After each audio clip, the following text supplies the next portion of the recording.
नमस्कार, आप live cities देख रहे हैं। मैं हूँ आपके साथ काव्या। इस वीडियो में हम नवरात्र के छठे दिन माँ कात्यायनी के बारे में जानेंगे। उनका स्वरूप कैसा है, उनकी महिमा कैसी है, इसके अलावे भोग, विधि, मंत्र, इन तमाम चीजों का जिक्र करेंगे। तो इस वीडियो में आप अंत तक बने रहें। इस तमाम विषयों पर हमारे साथ बातचीत करने के लिए बिहार के जाने माने आचार्य गोकुलेश शास्त्री जी हैं। सबसे पहले तो बहुत बहुत स्वागत है। राधे राधे, सभी भक्तों को जय माता दी। हम लोग नवरात्र पे वीडियो शूट कर रहे हैं, एक एक दिन का वीडियो स्पेशल हम लोग दिखाते हैं। तो आज छठा दिन के बारे में हम बात करेंगे कि कैसे माँ का सबसे पहले स्वरूप कैसा है। सर्व मंगल मांगल्ये शिवे सर्वार्थ साधिके शरण्ये त्र्यंबके गौरी नारायणी नमोस्तुते। षष्ठ दिवस का यह पूजन है। शारदीय नवरात्र के अंतर्गत माँ भगवती आरंबा जगदम्बा राजराजेश्वरी मातेश्वरी की यह छठी शक्ति के स्वरूप के रूप में माँ कात्यायनी देवी है।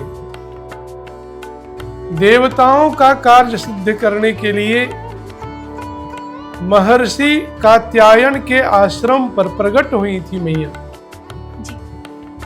महर्षि कात्यायन ने उन्हें अपने पुत्री के रूप में स्वीकार किया। इन्हीं कारणों से मां का नाम कात्यायनी हुआ। मां कात्यायनी का वर्ण स्वर्ण के समान भास्वर है। इनकी 4 भुजाएं हैं। मां कात्यायनी के दाहिनी ओर के ऊपर वाले भुजा में अभय मुद्रा है, आशीर्वाद दे रही हैं, और दाहिनी ओर के नीचे वाली भुजा वर मुद्रा में है। बाईं तरफ की ऊपर वाली भुजा में तलवार सुशोभित हो रही है, और नीचे वाले बाईं ओर के हाथ में कमल पुष्प धारण किए हुए हैं। मां का यह स्वरूप अत्यंत आकर्षक है। कृष्ण की प्राप्ति के लिए ब्रजबामाओं ने, गोपियों ने यमुना के तट पर मां भगवती की आराधना की। ब्रजमंडल की अधिष्ठात्री देवी के रूप में यह कात्यायनी मां ही प्रतिष्ठित हुई हैं। कात्यायनी मां के पूजन करने से, इनकी आराधना करने से सहज स्वर की प्राप्ति हो जाती है, जैसे गोपियों की। और मां के पूजन करने से ज्योतिषियों ने भी यह किन्हीं कन्याओं के जन्म पत्रिका में मंगल आदि दोष के कारण विवाह में विलंब हो रहा हो, या अन्य सप्तम भाव में कोई दोष रह गया हो, तो विवाह में विलंब हो रहा हो, तो बताते हैं कि माँ कात्यायनी के व्रत को करो या कात्यायनी का अनुष्ठान करा लो। मंत्र है कात्यायन्ये महामाये महाजोगिन्यधीश्वरी नंद गोप सुतम देवी पति में कुरते नमः। इन मंत्रों के अनुष्ठान करने से विवाह शीघ्र हो जाते हैं। तो माँ कात्यायनी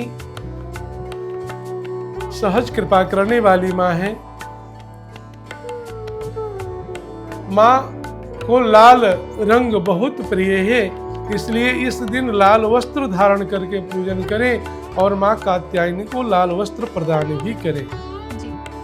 अन्य भोग लगाने के बाद भी इस दिन विशेष भोग के रूप में शहद अवश्य लगाना चाहिए, और जायफल का भोग लगाना चाहिए। इस तरह से पूजन करने से आप किसी भी क्षेत्र में कार्य कर रहे हो, वहां आपको विजयश्री की प्राप्ति होती है। और कात्यायनी माँ के पूजन करने से सौंदर्य की प्राप्ति होती है, रूपवान बनते हैं।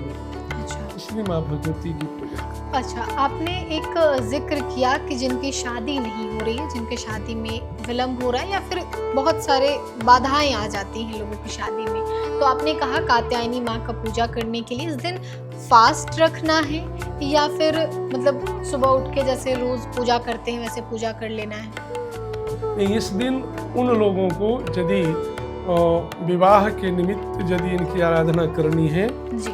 तो षष्ठी तिथि को उपवास करना चाहिए जी। और पूजन करना चाहिए और ओम कात्यायनी नमः इस मंत्र का या फिर जो मैंने मंत्र बताया कात्यायनी महामाये महाजोगिन्यधीश्वरी नंद गोप सुतम देवी पतिम में कुर्ते नमः इस मंत्र का जप करने से कार्य सिद्ध हो जाएगा। कार्य सिद्ध हो जाएगा। और जिनकी भी शादी रुकी हुई है, किसी कारणवश नहीं हो रही है, वो माँ कात्यायनी का उपवास कर सकते हैं, पूजा पाठ कर सकते हैं। माँ कात्यायनी आपकी कामना ज़रूर पूरी करेंगी। इसके अलावा हमने आपको इस वीडियो में ये भी बताया है कि क्या विशेष भोग लगाना है। जायफल और शहद का भोग आप लगा सकते हैं। वस्त्र कौन सा पहनना है, लाल रंग का वस्त्र आप धारण करके माँ कात्यायनी की पूजा करें। माँ कात्यायनी आपकी सभी मनोकामनाओं को पूर्ण करेंगी। फिलहाल के लिए इतना ही। साथ ही चैनल को सब्सक्राइब करें, फेसबुक पेज को लाइक करें। वीडियो देखने के लिए आपका धन्यवाद। जय माता दी। राधे राधे।